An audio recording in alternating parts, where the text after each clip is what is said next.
Guys, welcome into Living on Empty. We go through the Bible's book of Ecclesiastes. We are learning some unrealistic expectations that will drain you and how to take on a redemptive perspective that will help you to enjoy your life now. Let's go to Ecclesiastes chapter 6. This is a short passage that teaches a profound truth, and it's kind of got some familiar lyrics to it. You might have heard this song before, right? What is, if you were to say, what is the greatest rock song of all time? You'd probably a whole bunch of them you'd put up there, but I don't want you to name the greatest rock song of all time, but can you give me number two, right? The second greatest rock song of all time. According to Rolling Stone magazine, the second greatest rock song of all time is the Rolling Stones' No Satisfaction, right? We remember that. I can't get no. Right? And then, so you go through that song, and he talks about he can't find satisfaction, and you remember what he says? But I try, and I try, and I try. I try, right? And then and then the end of the song, I can't get no satisfaction, right? So, man, that's kind of where Mick Jagger and Keith Richards ended. It's kind of that hopelessness of whatever I do, wherever I go, whatever I indulge, whatever stimulation I try, whatever success I enjoy, whatever I attempt, whatever I consume, I try and I try and I try and I try, and I still can't get no satisfaction. I think that thousands of years before Mick Jagger and Keith Richards wrote those lyrics, Solomon put it in the Bible. It's right here in Ecclesiastes chapter 6. The good news is that Solomon doesn't leave you where the Rolling Stones leave you hanging. Solomon actually says, hey, listen, if you chase those things, you'll get no satisfaction, but let me show you how to be satisfied, because what you're going to see in this passage right here is a guy who finds no satisfaction, but a stranger who comes along and enjoys the very things this guy was never satisfied with. And man, that's a really interesting kind of a compare and contrast. So let's talk about, just real quickly, as we go through a very short passage here. First of all, how do you end up like the Rolling Stones? How do you end up unsatisfied? I think we all know this guy. We've probably all been this guy. He never satisfied anything. He never satisfied with the money he has, never satisfied with the house he lives in, never satisfied with the ball team his kid's on, never satisfied with his marriage, never satisfied with his children, never satisfied with his school, never satisfied with the church. Man, he just never satisfied with anything in his life. How do you end up like that? Well, the first way you end up like that is you chase every appetite. And here's kind of where the passage talks about. So let's start off in verse 1. He says, there's an evil that I've seen under the sun. It lies heavy on mankind, a man to whom God gives wealth, possessions, and honor, so that he lacks nothing of all he desires. Yet God does not give him the power to enjoy them, but a stranger enjoys them. Now, let's break this down for a moment. Remember, sometimes the Bible is not giving you a theological truth as much as it is just trying to set up a scenario to teach you a theological truth. This passage, do not misconstrue it into thinking that God picks on certain people by blessing them with a whole lot of things and then giving them no power to enjoy it. God is not this moral monster who is just trying to make this man miserable by withholding enjoyment from him. This may be the guy, let's think about it like this. This is the guy who says he puts everything into his retirement, he retires, and a week later he dies. He never enjoys all the things that he worked for in his life. So that's kind of the scenario he's putting up there, but he's not saying that people end up in that scenario because God's singling them out or picking on them. But he's saying if this is the case, that you are blessed and never satisfied, man, that's a miserable life, right? He says, how miserable is that life? He says it's a grievous evil. Verse 3 says, if a man fathers 100 children and lives many years, the days of his years are many, and his soul's not satisfied with life's goods, all he has is no burial. I say that a stillborn child is better than he. Let's talk about this one for a moment. Solomon is not minimizing the pain of a stillborn child. There's a lot of you guys that may be watching this that somewhere along the way in the pregnancy, your wife went through a miscarriage, or maybe you had a child that died in infancy. I can't imagine many things more awful in life than that. And that's really what Solomon is kind of wanting to pull from is, man, that's a really horrible thing to happen to a person. He's not minimizing that pain. But what he is saying is that if you do live a long life and you have a lot of things, but you never enjoy them, you're never satisfied with anything, that's a pretty awful, miserable way to live. That's a grievous evil. He's using hyperbole to kind of bring out the emotion and kind of bring some sobriety maybe into the way you're thinking if you're that guy who's never satisfied with anything. So he says, verse 4, talking about the child, it comes in vanity, goes in darkness its name is covered.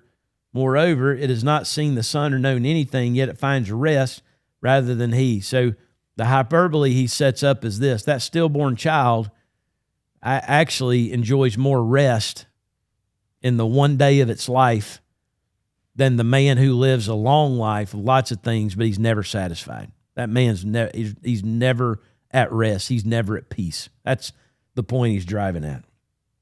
He says, even though he should live 1,000 years twice over, he says, man, that guy could live 2,000 years.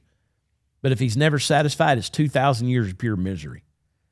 He says, yet enjoy them. No good do, he says, he says, even though he should live 1,000 years twice over, yet enjoy no good, do not all go to that one place. He says, man, it doesn't matter if you don't enjoy your life. So the one way to be miserable is to never be satisfied and just chase every appetite. Here it comes, verse 7. All the toil of man is for his mouth, the next meal. Yet his appetite is not satisfied. For what advantage is this man over the fool? What does the poor man have who does not know how to conduct himself before the living? Better is the sight of the eyes than the wandering of the appetite. This is also vanity and striving after the wind. Man, if you just go through life chasing what you want, you'll never be satisfied. The appetites of the eyes, the appetites of, man, our heart, it's always chasing the next thing. If you're constantly chasing the next thing, man, you'll never be satisfied. That's what he means by wandering appetites. They're just leading you through a miserable life. So one way to be miserable is just chase all your appetites. Second way to be miserable is question God's authority. Verse 10, whatever has come to be has already been named, and it is known what man is, and that he is not able to dispute with one stronger than he. A lot of scholars think verse 10 refers to Job. You remember the book of Job? This is a man who did have everything, but he didn't have the power to enjoy it because, man, his whole life fell apart. And then at the end of the book of Job, what did he do? He questions God, right? So this is kind of a reference to that. And here's the deal. What did Job accomplish by questioning God? What did he change? What did he change in the world? What was different in his story because he questioned God? The answer to all those questions is nothing. So he says, man, you're not able to dispute one that's stronger than you, man. There's God's in control. And there's some things we're just not going to know and we're not going to figure out. So he goes, verse 11, the more words, the more vanity. And what is the advantage to man? For who knows what is good for man while he lives the few days of his life, which passes like a shadow? For who can tell what that man will be after him under the sun? So what he's really getting at there is, man, when you question God and you're that unsatisfied man who's always bitter with life, why can't I do this? Why can't I get that? Why can't I? He said, man, the more you talk, the more miserable you are.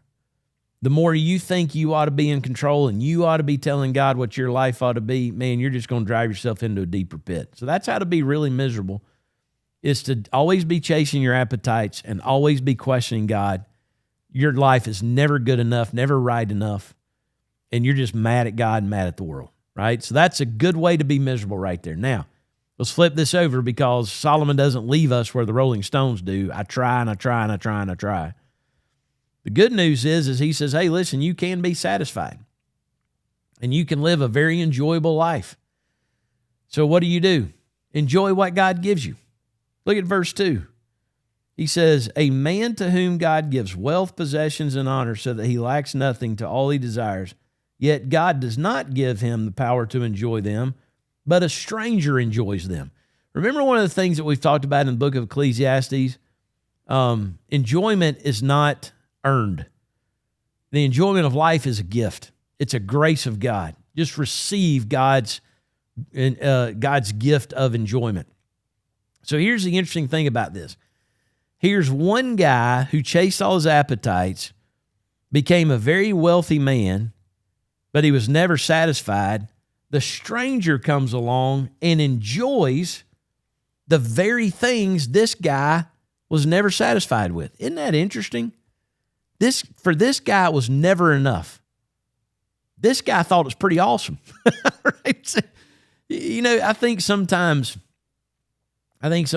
for us, a lot of times as guys, we look around at our life, it's never good enough, and you're not enjoying it enough. And you know what? There's somebody, maybe a wise person along the way. You ever heard these words right here? Man, there's a lot of people would kill to have the life you have. They'd love to be you. Have the things you have the family you have the health you have. There's, you know, you've probably heard it put like this. Hey, listen, there's a lot of people in this world in a whole lot worse shape than you are, right? That's kind of the idea of that stranger. The rich man was never satisfied. The stranger comes along and goes, man, this is a pretty awesome life. And he immediately enjoys it. Hey, listen. And then later on in the passage, let's go down to verse 9. He says, better is the sight of the eyes than the wandering of the appetite. This is also vanity and striving after the wind. But look at verse 8. He says, what advantage has the wise man over the fool, and what does the poor have? The poor man have who knows how to conduct himself before the living. Here's the big difference. It's a difference in posture. The stranger enjoys the very things that the rich man was never satisfied with. And here's the other thing.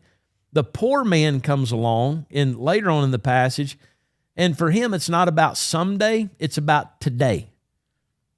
You know, sometimes when you're chasing your appetites, you're always the next meal, the next day, the next dollar. You know what the poor man's perspective is? This meal, this day, this dollar, these people. It's a very different perspective that makes him satisfied with the very things you seem like you can't enjoy. And I'll end with this.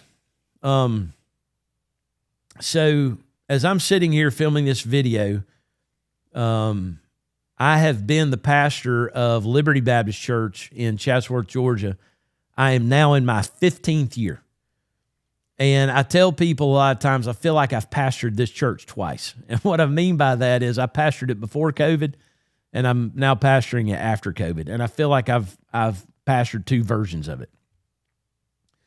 But I also think that if you talk to a lot of our members who've been here through the course of that time, they may also tell you we've had two pastors in 15 years. Same name, different hairline, right? But it's the same name. And I did add facial hair after COVID, but same dude, right? A little heavier than I was 15 years ago as well, right? So enough of that. But here's the deal. I think a lot of those people who've been close to me have seen the change in me, because I was at a point where we were growing and we were doing, and even where we're filming this podcast, this is a building that did not exist when I first came here. So God gave us this great building and we built it. We've seen a lot of miracles, a lot of things, but it was never enough. And I was prideful and I was dissatisfied and probably a little bit irritable.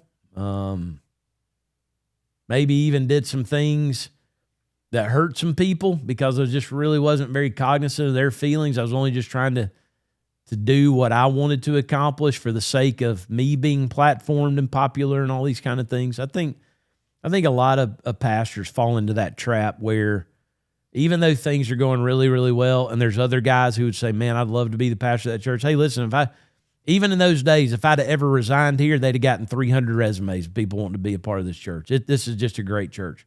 But I was the guy who was unsatisfied. Isn't it amazing how a guy can be unsatisfied in a church and leave and everybody else wants that job? That's Ecclesiastes 6. So version number 2 of me came not when I changed churches, but version number 2 came of me when I changed perspectives. I don't have to have more. I don't have to want more. Why can't I enjoy today? Why can't I enjoy being the pastor of this church, these people? Not looking for next Sunday, but let's focus on this Sunday. Let's not focus on the vision plan of what we want 10 years from now. Why don't we focus on what God's doing today? And you know what, guys?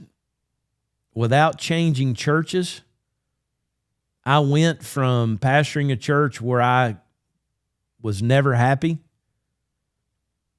to pastoring a church now that I look around every day and go, man, I can't believe I get to be a part of this. I didn't change churches. I just changed perspectives. I'm satisfied.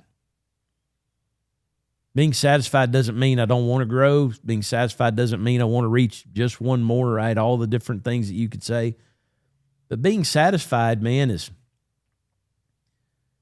when you just rest in who God is and what God gives and what God's doing. And it's a pretty awesome place to be. And so listen, guys, I just want to kind of leave you with this.